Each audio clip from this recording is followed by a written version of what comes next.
यानंतर बातमी नाशिकमधून आहे। आजपासून मैत्रेयीच्या ठेवीदारांच्या पैशांचं वाटप होणार आहे। दुपारी 4 वाजता नाशिकच्या रावसाहेब थोरात सभागृहामध्ये डिमांड ड्राफ्ट वाटण्यात येतील। ठेवीची मुदत संपलेल्या 125 तक्रारदारांना पोलीस आयुक्त एस जगन्नाथ यांच्या हस्ते हे ड्राफ्ट वाटले जाणार आहेत। तर उर्वरित ठेवीदारांना स्थापन केलेल्या समितीच्या सूचनेनुसार पैसे मिळणार असल्याची माहिती तपास अधिकारी पोलीस निरीक्षक सीताराम कोल्हे यांनी दिलेली आहे। दरम्यान मैत्रेयीच्या ठेवीदारांसंदर्भात पैसे परत मिळण्याची बातमी प्रसारित होताच आता नाशिक पोलिसांकडे तक्रार नोंदवण्यासाठी गर्दी होऊ लागली आहे।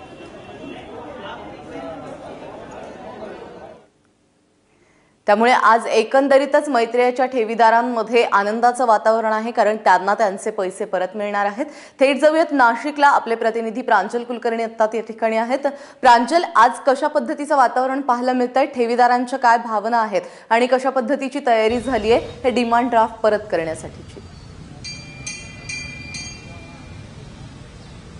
प्राजक्ता, नक्कीच ज्या मैत्रेयीसोबत ठेवीदारांनी मैत्री केलेली होती काही महिन्यांपूर्वी, त्या सर्वांनाच आज इथे दिलासा मिळणार आहे। कारण 125 जणांना जवळपास 17 लाख एवढं हे वाटप केलं जाणार आहे। आज दुपारी 4 वाजता नाशिकच्या रावसाहेब थोरातमध्ये हा सर्व कार्यक्रम होणार आहे। एकंदरीतच काय तर गेल्या 6 महिन्यांपूर्वी सरकारवाडा पोलीस स्टेशनमध्ये याबाबत गुन्हा दाखल करण्यात आलेला होता आणि त्याच्यानंतर ज्या तक्रारी वाढत गेल्या, परवा पोलीस आयुक्तांनी आवाहन केलं कोर्टाचा निकाल लागल्यानंतर की तुम्ही तक्रारी नोंदवा आणि जवळपास 2 दिवसांमध्ये सरकारवाडामध्ये जवळपास 2,500 तक्रारी येऊन पोहोचलेल्या आहेत। जे नाशिक जिल्ह्यातून जवळपास हा आकडा आता 15 ते 16,000पर्यंत तक्रारदारांचा अर्ज दिलेला आहे। एकंदरीतच या सर्व प्रकरणामध्ये पैसे वाटप कसे होणार किंवा पुढे याबाबत नक्की कसं या सर्वांचं पैसे वाटप हे केलं जाणार आहे याबाबत बोलण्यासाठी आपल्यासोबत स्वतः या तपासातले तपास अधिकारी आहेत, वरिष्ठ पोलीस निरीक्षक सीताराम कोल्हे सर। आपण त्यांना विचारणार आहोत। सर, मला सांगाल की आज हे वाटप केलं जाणार आहे, नक्की वाटप कसं केलं जाणार आहे? 125 जण म्हणजे नक्की कोण आहे? सरकारवाडा पोलीस स्टेशनला मैत्रेय ग्रुप ऑफ कंपनीच्या विरोधात ठेवीदारांनी दाखल केलेल्या तक्रारीनुसार दाखल गुन्ह्यातील हे नाशिक जिल्ह्यातील ठेवीदार आहेत। न्यायालयाच्या आदेशाप्रमाणे जे स्मॉल इन्व्हेस्टर्स आहेत, छोटे ठेवीदार आहेत, ज्यांची मॅच्युरिटी पूर्ण झालेली आहे, अशा 125 जणांची यादी जी न्यायालयाच्या आदेशाने गठीत केलेली कमिटी आहे त्यांच्या पडताळणीनंतर त्या 125 ठेवीदारांना जवळपास 17 लाखाचं वाटप आज दुपारी 4 वाजता रावसाहेब थोरात सभागृह या ठिकाणी माननीय पोलीस आयुक्त एस जगन्नाथन साहेब यांच्या हस्ते होणार आहे।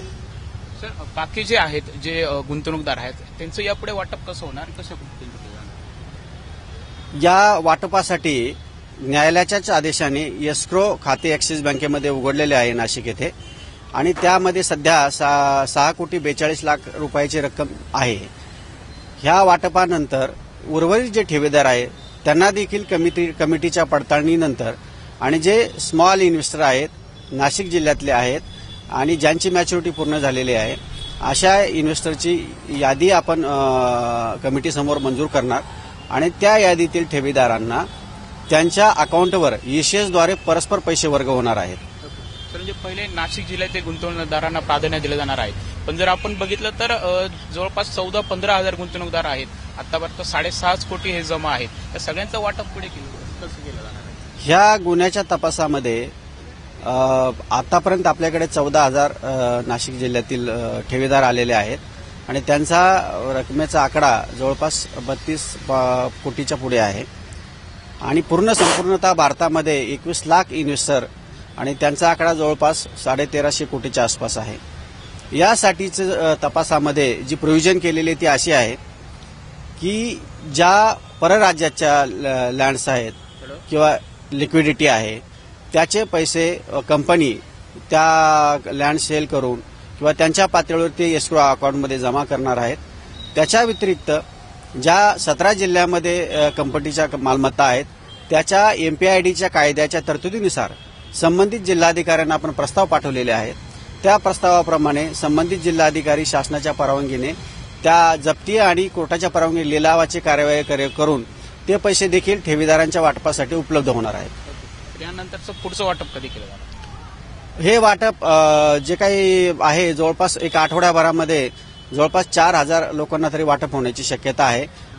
आम्ही या आजच्या दिवसानंतर पुढील 8 दिवसामध्ये कमिटीमध्ये ती यादी मंजूर करून घेऊ आणि तसा न्यायालयाला अहवाल देऊ।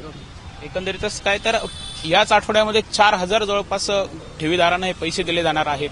तर सर्वच ठेवीदारांना यामुळे मोठा दिलासा जरी मिळाला असला तरी या पुढे जर वळलं तर आजचा इतिहास जो आहे की केबीसी असेल, इमो असेल, असे विविध घोटाळे हे उघडकीस आलेले आहेत. त्या संदर्भात पण आता जर नाशिक पोलिसांनी असा तपास केला तर त्याही ठेवीदारांना मोठा दिलासा हा मिळू शकतो. प्राजक्ता. प्रांजल, तुर्तास धन्यवाद या सगळ्या सविस्तर माहितीबद्दल. या संदर्भातले अपडेट वेळोवेळी तुझ्याकडून घेत राहतो.